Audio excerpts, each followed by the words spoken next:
Bonjour. Ok, alors donc ça va faire genre 4 mois, 5 mois que j'ai pas posté de vidéo. Enfin bon, vous savez que ma chaîne c'est le gros bordel.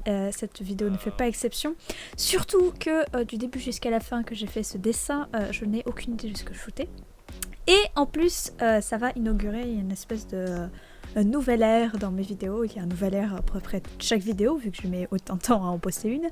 Mais je vais me mettre à parler en anglais en fait, parce que à cause du confinement et puis par la suite des vacances, j'ai pas eu l'occasion de pratiquer mon anglais oral, et la dernière fois que j'ai eu une réunion avec les membres de mon projet sur lequel je travaille en ce moment, j'ai dû parler anglais et j'ai eu l'impression de parler comme une grosse merde, ce que je n'apprécie pas forcément.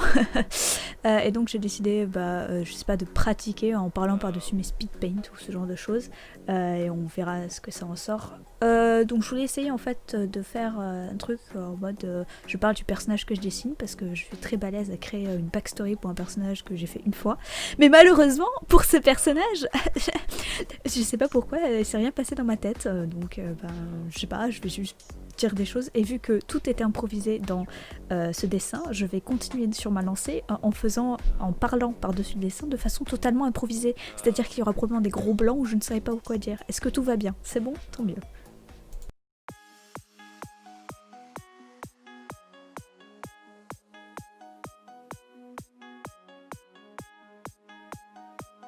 Hello everyone, welcome to the abomination of the day. Today we'll be talking about the fact that je vais mettre des sous-titres en français sur YouTube plus tard, and also about character design.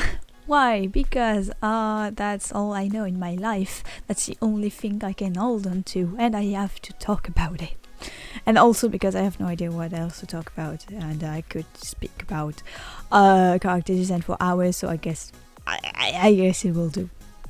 So about this character design, I have absolutely no idea what I did from the beginning to the end. Like you can see, you don't have the beginning of the sketch because I just decided to record it in the middle of it, because like, hey, that doesn't look so bad. Why don't I make a SpEeDpAINT out of this? And I mean, I did, but okay. This character is very cartoony compared to the other kind of art I do. My style is more like a mix between manga. God, I have no idea what to say manga. I said manga. But this is especially cartoony for me, and I think it came out pretty well. And it was because of reference, which is the first point I will be talking about. I won't be saying that drawing from imagination is like the thing to forbid, because it's awful. Oh my god, you can think, you can create from your mind. Ooh, get away from me, demon. No, it's more like you can draw from imagination. Imagination is pretty good. It's not bad, but you should also pick out reference to inspire yourself and progress in your art style.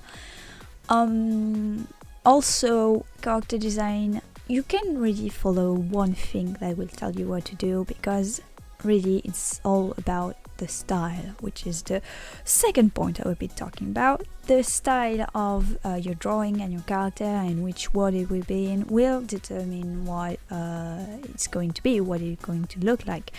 For example, you can put this character, this abomination, into some, I don't know, anime or something. Like it will look so weird. Like what's she doing here? What is this?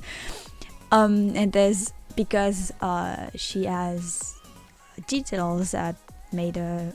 I mean details, and also a main look that doesn't make her fit in an anime world, and more like some kind of cartoony for, I guess it's for children. I mean, I guess she would fit in some kind, like she would be the big sister of the main hero, and she would be like, oh yeah, I know better than you, Jonathan, shut up. You know, this kind of thing. But yeah, I can tell you that you have absolutely to get those shapes right. Like you have to make the clothes come out of one side. I can tell you that because that's not true if you work in anime or other kind of style. It really depends on what do you want your character to look like, what's the world you want him to live in, you know, this kind of thing.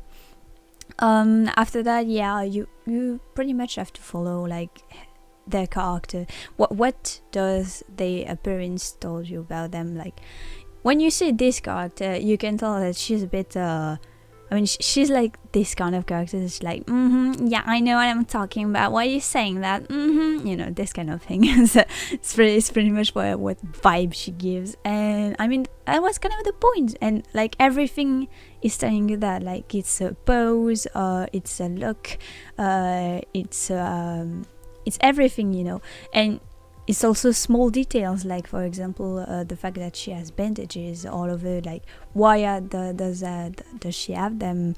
Is it part of her story? Is it just style? I don't know. It's very important to ask you this question when you make the character. You have to make sure that everything that you draw just points to who the character is in the story. If it's not part of the story, it's fine. Just try at least to like make a cliche in your mind and kind of represent this cliche on paper.